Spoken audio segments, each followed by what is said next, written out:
वक्फ board के concept को लोग समझ गए होते तो वेलफेयर समझ में आ गया होता।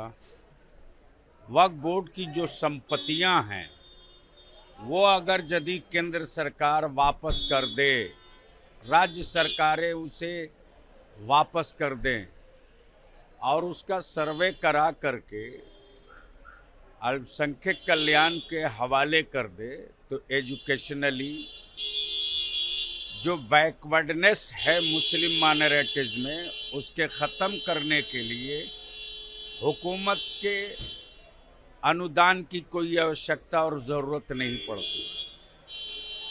चाहे कोलकाता हो कि पटना हो कि दिल्ली हो कि आगरा हो कि हैदराबाद हो कि बेंगलोर हो कि मुंबई हो कि हरियाणा हो या पंजाब हो, देश का वो कौन सा बड़ा शहर है जहां वक्फ की प्रॉपर्टी नहीं है और उस पर गवर्नमेंट का कब्जा नहीं है, उसको वापस कर दीजिए, इसका बिल ले आइए, तो ये देश हित में भी होगा, जनहित में भी होगा और देश के खजाने पर जो एक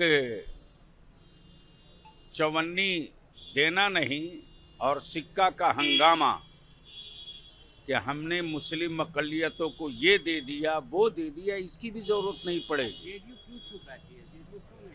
अब ऐसा है, पॉलिटिकली और गठबंधन से ऊपर उठ करके मैं सीधी सीधी बात कर रहा हूँ।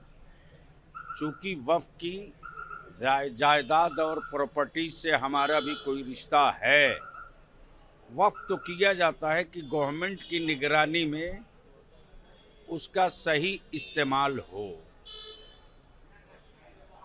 अब इस वक्त अंजुमन इस्लामिया हॉल वक्फ की प्रॉपर्टी है। माननीय मुख्यमंत्री ने उस पर एक बड़ी धनराशि खर्च की।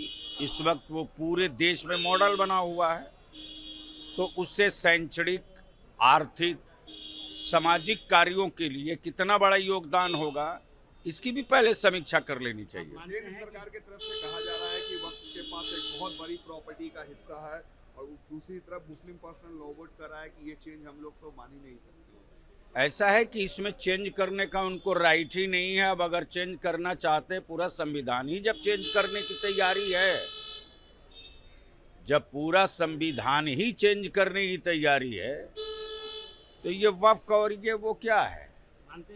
मैं यहाँ एक बात और पूछूं, क्या जितने हमारे मठ हैं, आंगनबाड़ी है, मठ और आंगनबाड़ी में भी ये संशोधन लाएंगे? वक्फ के सेम नेचर का, सेम सिस्टम का जो धार्मिक पीठ बना हुआ है, क्या है वक्फ बोर्ड ही की तो उसका दूसरा नाम है, तो क्या उसके लिए भी ये कानून होगा? तो बुलावे पूरे देश भर के हमारे मठाधीशों को, बुलावे बड़े बड़े मठ और बड़े बड़े मंदिरों के माननीय महंत लोगों को।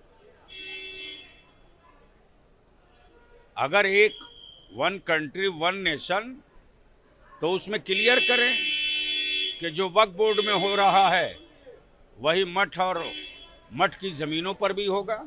नीतीश कुमार को चुप्पी तोड़नी चाहिए, नीतीश कुमार को स्टैंड क्लियर करना चाहिए। अब उनके सामने सब कुछ है, एक एक चीज है, उस पर हमें मशवरा देने की कोई जरूरत नहीं।